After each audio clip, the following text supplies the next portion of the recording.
ಆತ್ಮೀಯ ಬೀಳ್ಕೊಡುಗೆ ಸಮಾರಂಭ. ಸಹಾಯಕ ಕಾರ್ಯನಿರ್ವಾಹಕ ಎಂಜಿನಿಯರ್, ಗ್ರಾಮೀಣ ಉಪವಿಭಾಗ ಶಿರಾ, ಬುಕ್ಕಾಪಟ್ಟಣ, ತಾವರಕೆರೆ, ಕಳ್ಳಂಬೆಳ್ಳ, ಬರಗೂರು ಹಾಗೂ ಪಟ್ಟನಾಯಕನಹಳ್ಳಿ ಶಾಖಾಧಿಕಾರಿಗಳು ಎಇಇ ಜಿಎಚ್ ಗೋವಿಂದರಾಯರವರಿಗೆ ಬೀಳ್ಕೊಡುಗೆ ಸಮಾರಂಭವನ್ನು ಏರ್ಪಡಿಸಿದ್ದರು. ಈ ಸಮಾರಂಭದ ಅಧ್ಯಕ್ಷತೆ ವಹಿಸಿದ್ದ ಕೇಂದ್ರ ಚುನಾವಣಾ ಸಮಿತಿಯ ಅಧ್ಯಕ್ಷರಾದಂತಹ ಲಕ್ಷ್ಮೀಕಾಂತ್ ಅಣ್ಣನವರು ಹಾಗೂ ಇಲಾಖೆಯ ಎಲ್ಲ ಸಿಬ್ಬಂದಿ ವರ್ಗದವರು ಹಾಜರಿದ್ದು, ಗುತ್ತಿಗೆದಾರರಾದಂತಹ ಕೆಎನ್ ನರಸಿಂಹಣ್ಣನವರು ಕಾಯಕವನ್ನ ಬೆನ್ನೇರಿಸಿಕೊಂಡು ಜೀವನ ನಡೆಸಿ ಅಂದಾಗ ಮಾತ್ರ ಬದುಕು ಸುಂದರವಾಗಿರುತ್ತೆ ಎಂದು ಹೇಳಿದ್ದಾರೆ. ಈ ಸಭೆಯಲ್ಲಿ ಮಾತನಾಡಿದ ಗಣ್ಯರು, ಸತತ 4 ವರ್ಷಗಳಿಂದ ರೈತರಿಗೆ ವಿದ್ಯುತ್ ಸರಬರಾಜು ಮಾಡುವಲ್ಲಿ ಜಿಎಚ್ ಗೋವಿಂದರಾಯರು ತಮ್ಮ ಹಿತಾಸಕ್ತಿಗಳನ್ನು ಬದಿಗೊತ್ತಿ ನಿಸ್ವಾರ್ಥ ಸೇವೆಯನ್ನು ಸಲ್ಲಿಸಿರುತ್ತಾರೆ. ಸಮಾಜಮುಖಿ ಕಾರ್ಯಗಳನ್ನು ಮಾಡಿರುತ್ತಾರೆ ಹಾಗೂ ಇವರ ವೈಯಕ್ತಿಕ ಕಾರಣಗಳಿಂದ ಹಿರಿಯೂರಿಗೆ ವರ್ಗಾವಣೆಗೊಂಡಿರುತ್ತಾರೆ. ಇವರು ಸೇವೆ ಸಲ್ಲಿಸಿದಂತಹ ದಿನಗಳಲ್ಲಿ ಯಾವುದೇ ಪ್ರತಿಫಲ ಪಕ್ಷಗಳನ್ನು ಬಯಸದೆ ಸಮಾಜಮುಖಿ ಕಾರ್ಯಗಳನ್ನು ಮಾಡಿರುತ್ತಾರೆ.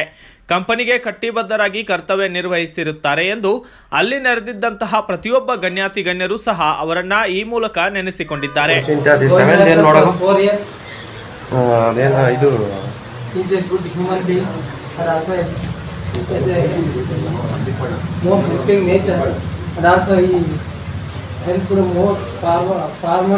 in the rural side, and he talk with the farmers like his friend or native or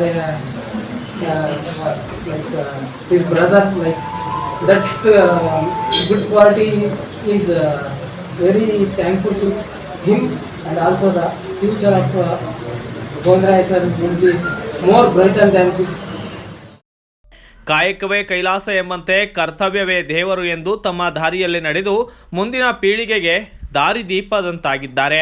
ಈ ಕಾರ್ಯಕ್ರಮದಲ್ಲಿ ಕೇಂದ್ರ ಚುನಾವಣಾ ಸಮಿತಿಯ ಅಧ್ಯಕ್ಷರಾದ ಲಕ್ಷ್ಮೀಕಾಂತ್, ಗುತ್ತಿಗೆದಾರರ ಕೆಎನ್ ನರಸಿಂಹ ಮತ್ತು ಶಾಂತರಾಜು ಎಇಇ ಹಾಗೂ Maruti G power man, Bukkapatna ಶಾಖೆ ಲೋಕೇಶ್ ಕೆಜೆ ಮತ್ತು ಯುವರಾಜ್ ಹನುಮಂತ ಜೊತೆಗೆ ಎಲ್ಲ ಶಾಖಾಧಿಕಾರಿಗಳು, ಸಿಬ್ಬಂದಿ ವರ್ಗದವರು ಉಪಸ್ಥಿತರಿದ್ದರು.